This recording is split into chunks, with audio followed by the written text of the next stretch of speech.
my personal philosophy in my business in creating anything that I want to manifest for myself is keep it simple. If anybody on the planet has done it, there's a chance that you can do it too. And not worrying about what the rest of the world thinks of you. There's so much power in that. But if we can align ourselves with our values and what's most important to us, what we want to think about, we'll be able to stay in line with who we really want to be. It's the Health in the Real World podcast. It's time to start the show with Chris Janke as your host. Here to give you everything that you need when it comes to fitness strategies. We keep it simple and easy. It's your roadmap to get healthy. You don't need equipment and you don't need a gym. Just the right strategies to get you fit and trim. Thank you for joining me and my three special guests today, Health in the Real World podcast. We have Allison Manzi, Dave Glazer, and Jason Goggins. Welcome to you three. Well, all three of these individuals were on a podcast episode previously, one-on-one speaking with me. And now we're going for the four-way roundtable. All three of them have fitness experience, and we're going to get into this and just talk about different strategies. And I think it's really important for you guys watching to kind of get in our heads. So we're going to go around the horn here and introduce everybody here. So Allison, why don't you go ahead and start us off, introduce us to you and who you are and what you do. Sure. Hey guys, I'm Allison. I'm in New York, and I run a company called Ion Wellness. And we focus on the mentality behind reaching our wellness goals. So whether it's fitness, nutrition, work, relationships, it's really breaking down that self-narrative and those self-limiting beliefs that stop us from really getting to our potential. So we work on that all-around mentality to get to where we want to be. That's great.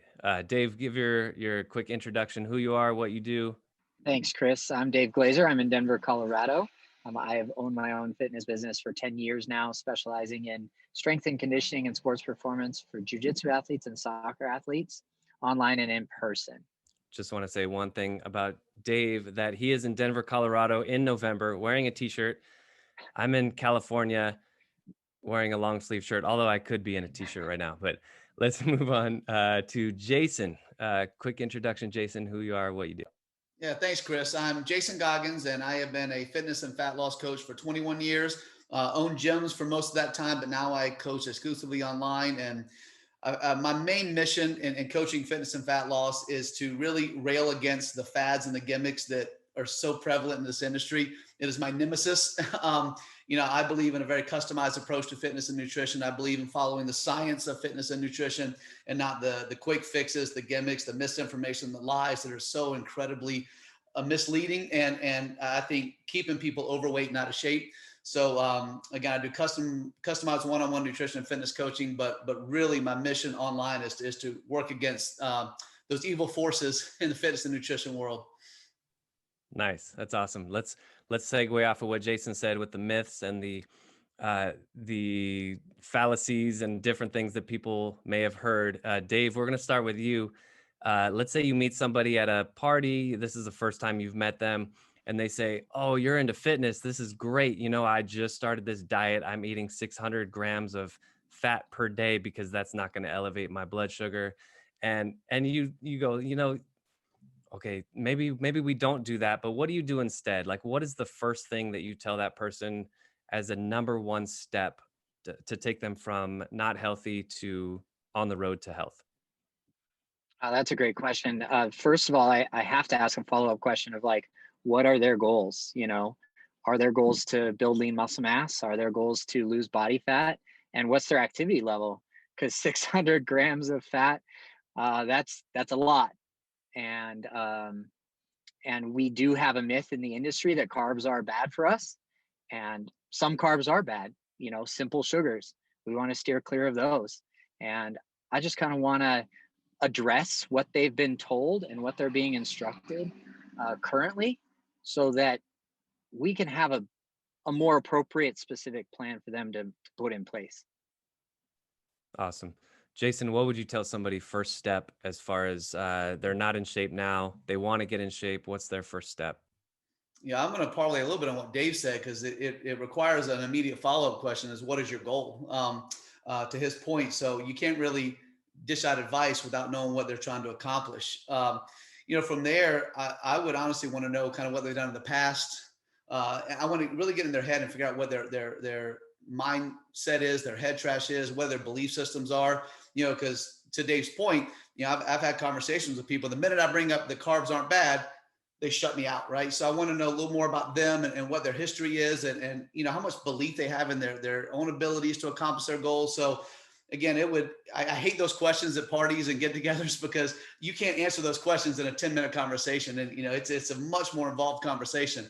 So I would probably ask them their goals, try to give them some cursory advice, and then tell them to set up an appointment, honestly, because I don't know how I'd answer that question in the right and ethical way in a short conversation. But it would begin, again, today's point, with, I can't tell you how to get where you're going if I don't know where you're going. So what are you trying to accomplish? Are you trying to lose weight, gain muscle, get healthier, things like that? And then the path from there is going to be very dependent upon their lifestyle, their preferences, and things like that.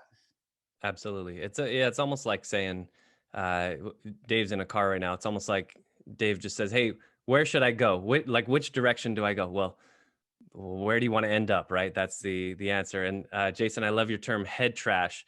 Allison is the mental guru here. So what our company's all about is the mindset. So Allison, what would you say as a first step to somebody who wants to take that fitness journey?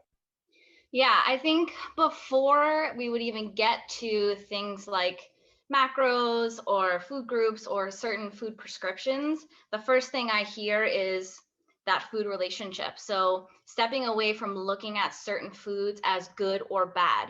Foods don't have inherent qualities. It's relative to what you're looking for. So again, just like saying, what are your goals? It's more about understanding how each food affects our body, and then thinking about what our body needs, and then matching that need to what the food does for you, rather than saying, protein is good and carbs are bad, because that's too exclusive. So changing that relationship between kind of inherent qualities about certain types of foods.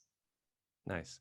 I think for me personally, I find that just like what you guys all said, it's really starts with asking questions, right? It starts with, well, where are we right now? And sometimes something very obvious will pop out, like that 600 grams of fat example, right? And then that's a huge red flag. It's like, okay, let's start there. Let's drop that down, right?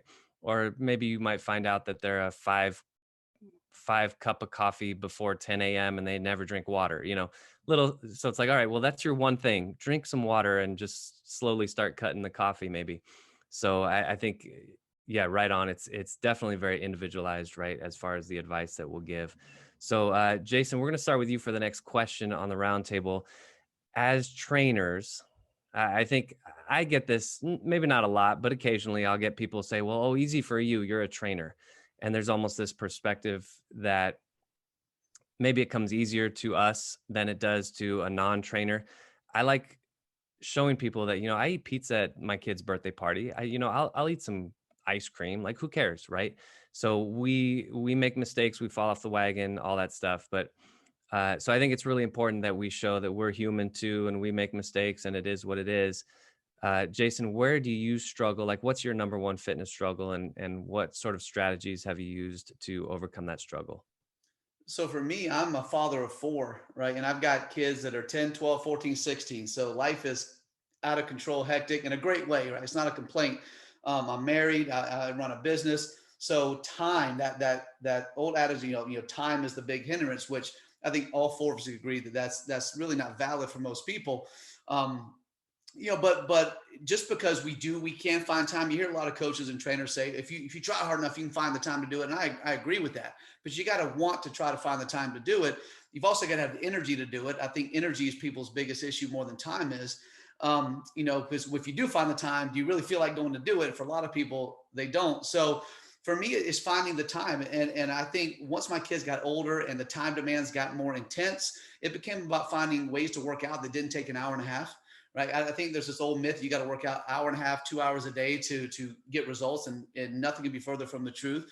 In fact, if fat loss is your primary goal, then exercise is actually secondary to nutrition for your results anyway. So you don't need to destroy yourself in the gym. So for me, it's finding that 25, 35 minutes that I spend working out, 5, 6 days a week, and not putting that undue pressure on myself to make it longer. So I don't feel like I've got to find these big chunks of time in my day, because that's really hard to do. And then for me, it was finding a nutrition approach that fits that lifestyle as well. One thing that Allison said that was great, it is, that having a better relationship with food and how important that is. Because I agree with her. I don't like the dichotomous thinking of good versus bad food, because then when you do eat the pizza, it comes with guilt and shame, and nobody wants any part of that. Right? You just want to have a piece of pizza. You didn't expect to have guilt and shame come with it. So it's a matter of finding a way to eat to accomplish the goal that I can still enjoy my life.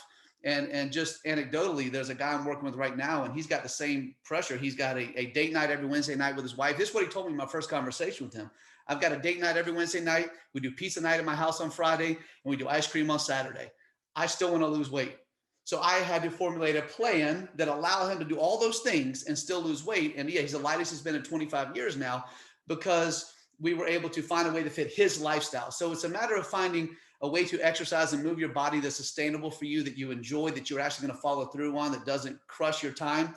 And also a nutrition approach that's realistic. Instead of me saying, here's a cookie cutter approach, cut out carbs or follow this diet, or do keto. And now you got to figure out what you can eat, what you can't eat. You got to have special recipes and buy special things at the store.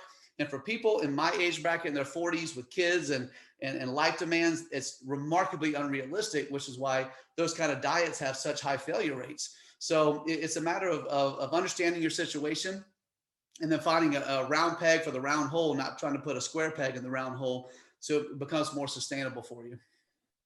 Yeah, you don't want to be the trainer that kills date night. I'm sorry, Right. honey, I can't eat this because Jason told me I can't. Right. It won't last. Yeah. Yeah. Allison, what about you? Where is your biggest struggle with your health and fitness, and what kind of strategies have you used to overcome that? Yeah, I mean, I think for me, and I notice, you're talking about clients kind of pinning it onto us saying, oh, it's so easy for you, or, kind of putting it onto the trainer and finding that relatability. And that empathy is so important with coaches. And I see a lot of trainers. I used to manage teams. So I would hire new trainers and develop them to run their own business.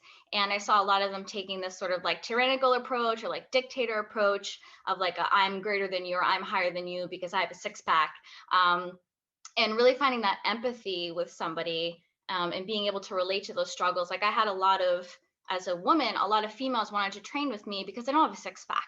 And they were like, oh, this is a real person. And it's really about making sure that your goals meet how you want to represent yourself. So instead of feeling like, oh, I have to meet this certain beauty standard, especially for females, but for men too, especially in fitness, making sure that your goals really reflect what's most important to you. Is it your health? Is it your mobility? Is it your strength?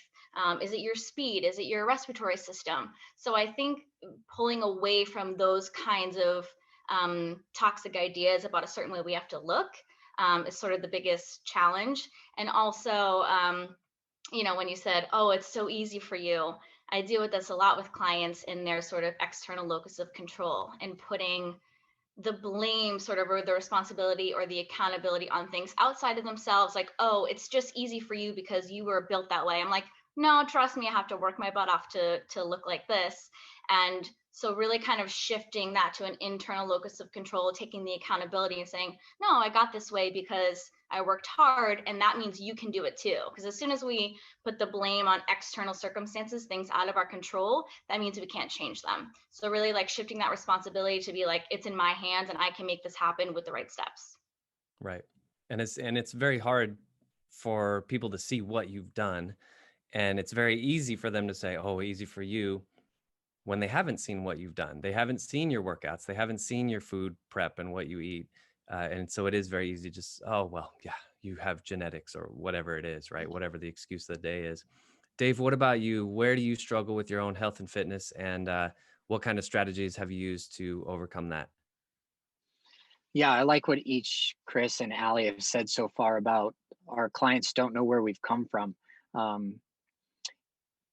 Oftentimes the personal trainers that I speak to got into a fitness business because they saw their own transformation. So me personally, I have to remind myself of coming out of college, adrenal fatigue from too much coffee, burnt out from a 26-hour per week internship, plus 2 classes, plus being a father, plus being in a relationship at the time, and not even really wanting to build a business. My clients gravitated to me because they saw my transformation after that burnout phase of college and internship and life, and they saw what I was able to do once I made the time for myself. So first of all, I got to remind myself, I've been there before. I've been where my clients are now, and they may see me 10 years into my fitness business, and they may see what toll jujitsu takes on me, or what results I've gotten body composition wise because of the sport. But once they come into our community, and I have my own community outside of our business community, that's the key factor, is when they join a community and they see other people like them that are just regular people, and they are on their own journey at the same time going through it with them, that's when they start to see, I can do it because others have done it, not just putting that image on my trainer and using that as the milestone, or as the carrot, or as the rabbit out in front of the race, but the other people within the community lifting me up, holding me accountable, keeping me consistent so that we can all get there together. Yeah, great answers, all of you. I really appreciate you guys sharing that. And we're going to head to the final stretch here. We're going to go a little bit bigger picture than just, health and wellness, and go more toward life goals, organization. I don't know, anything bigger picture, kind of like life skills that you would talk to somebody who's maybe just graduating college. So a university calls you and says, it is our pleasure to hire you, Allison Manzi. You are first up to give the keynote speech at our graduation. What kinds of life advice would you give to those graduates in your 1-minute motivational speech? Yeah, so a lot of what I talk about with new clients, the first thing that we have to do before we can, build a plan or any steps to get somewhere is to figure out where we're going, right? So defining the goal, but not just defining the goal and the results that we want to see, but why we want to get there. So really looking at our values and what's most important to us in our future. And then what does that look like? How can we measure it? What are the metrics? How would that manifest in work and relationships in my personal life? So really like stripping it down to those sort of universal truths or human values, respect, connection, community, success, whatever the case is. And then stepping back from there and laying out that path of your action plan. So basically not just take any blind steps and just kind of, run out into the world blindly, but really look at what those core values are, because then we can really align all of our choices with those core values. Because when we think about a goal, we think about, I want this job at this company, or I want to live in this city, or I want to get this apartment, or I want to be in a relationship with this person. And it's so material and it's so finite. Then when that thing passes or goes away or changes, then we're lost again. But if we can align ourselves with our values and what's most important to us, what we want to think about when we're 85 on our front porch, looking back on our lives, then it's easier to align our choices, and we can stay that path no matter what jobs or relationships or activities we do. We'll be able to stay in line with who we really want to be. Nice. Dave Glazer, what would you tell the graduating class as a motivational speech? I like what Allison brought up about purpose and your why. Why did you go to school? Why are you pursuing what you want to do after school? And my personal philosophy in my business, in creating anything that I want to manifest for myself, is keep it simple. The simpler that we keep our business strategies and our fitness goals and our lifestyle goals, the more realistic it's going to be to get there. Cannot have a path to get there without the destination. So we have to understand why we're getting there, why we're heading in that direction, and then taking one simple step at a time to move closer to that goal. Great. Jason Goggins, you've been called by the university to give your motivational speech. Man, 1 minute. Gosh. So I would build on what Allison and Dave said, because I think their answers were fantastic. And then I would go I'm probably the oldest of the four of us, and probably the biggest lesson I've learned the last 5-6 years of my life is just the value and the I guess serenity of learning to be yourself and not worrying about what the rest of the world thinks of you. There's so much power in that. And I try to teach my kids that. Again, like I said, I have 4 kids, but you're trying to change who you are or what you believe or act a certain way to attract a friend or a partner of any kind is a pathway to extreme unhappiness. But if you can learn to be you, let the world accept you as who you are. Now you couple that with what Allison and Dave said. Now you're finding your why, your purpose, and you're moving towards that. But you're doing it as yourself, not trying to please the world or please other people. You're going to have an incredibly higher sense of happiness. And that I've learned in the last 5 years of my life just how important that is and how much I didn't do that when I was younger. And I wish I'd learned that lesson younger. So that would be one of many things I would say. But if I only had a minute, that would be one of them for sure. Nice. I think for me, the biggest thing I would say is that if anybody on the planet has done it, there's a chance that you can do it too. Obviously, there are height restrictions in the NBA. If you're 5'2", probably not going to make it.